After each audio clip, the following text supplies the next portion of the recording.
That green has seen many great occasions. Do you miss Yes, the club? yeah. That's a long time ago now. 7 years ago.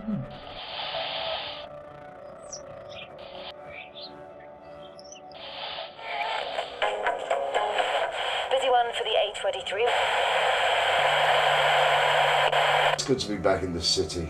When I'm in the country, one of the things I miss, apart from the urban buzz that there always is the sound of sirens. You don't get them so much in the country, and if you do, they're really significant. Whereas in the city, they puncture and punctuate every day at frequent intervals. Strange machines rushing to tragedies that are not my own. I've been really into mythology, and still am. And it reminds me of one of the halls, like Odin's hall or Thor's hall or Freya's or something, because it really does look like that. That also, apart from being kind of romantic, it also means that it's very communal.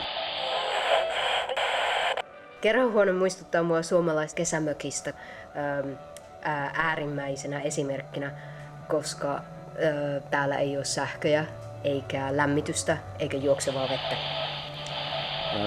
It's a surprise in winter when you discover how cold you can get. But all the same, I actually like it. Well, we can keep an eye on it. I met someone from the local area the other week, and they said that they referred to us lot as the outside people.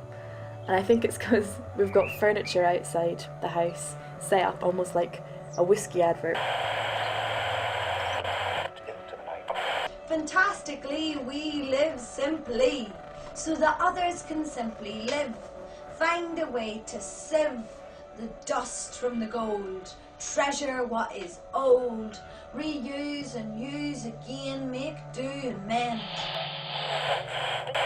So in the end, I ended up buying a dress that was just way too big. Do you remember? I can hardly remember. Do you remember the big yellow thing up in the sky? Do you remember what it was called back then? I was going to say the moon. No, not the moon. That's not yellow. Well, it probably can be yellow sometimes. Do you look at the moon? I love the moon. I love the moon. I always text you when there's a full moon, eh? Yeah, when there's a full moon. I don't think it's necessarily wolves howling. It could be motorbikes, sirens, sounds of the city.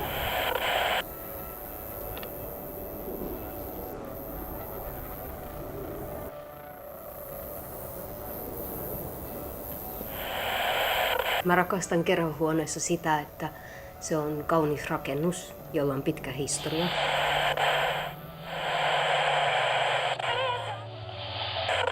What's your fondest memory of the club, of the bowling club?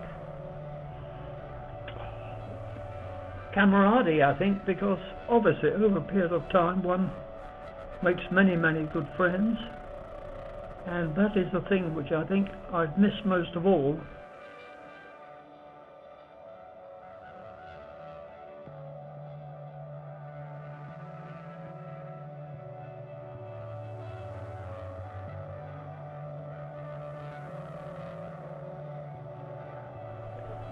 The pavilion itself was opened, I believe I'm right in saying, in 1926, and subsequent to that, a number of years later, we added a sun lounge, glass roof, glass windows, where people could sit and enjoy watching the bowls.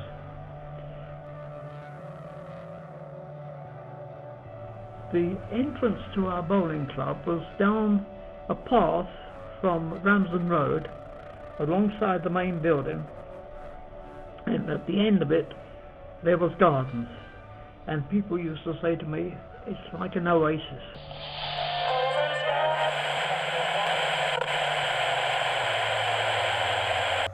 And in many ways, I think the place is still an oasis in its tranquility, with its wild overgrown garden and its dilapidated building. I mean, it's also really stunningly beautiful.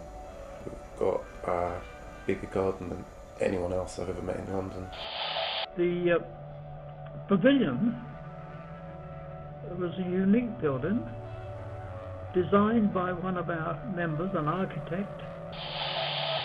Mut ennen kaikkea mä rakastan kaikkia niitä kokemuksia, joita mulla on ollut siunaus kokea tässä paikassa. Having been a member there of bowling club for best part of 25 years, one becomes very attached to it, and I would be very sorry to see it demolished.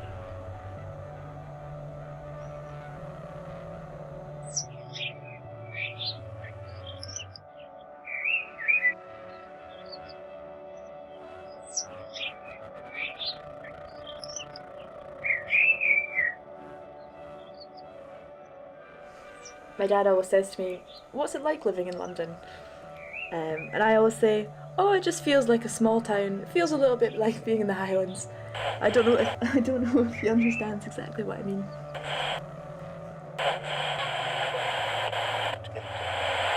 You must never leave this place, Batman. You must be here for at least another 7 years and 4 months, and 3 weeks and 2 days.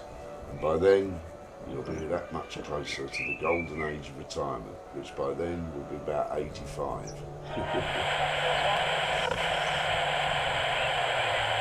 So let's embrace instability, revel in its ubiquity.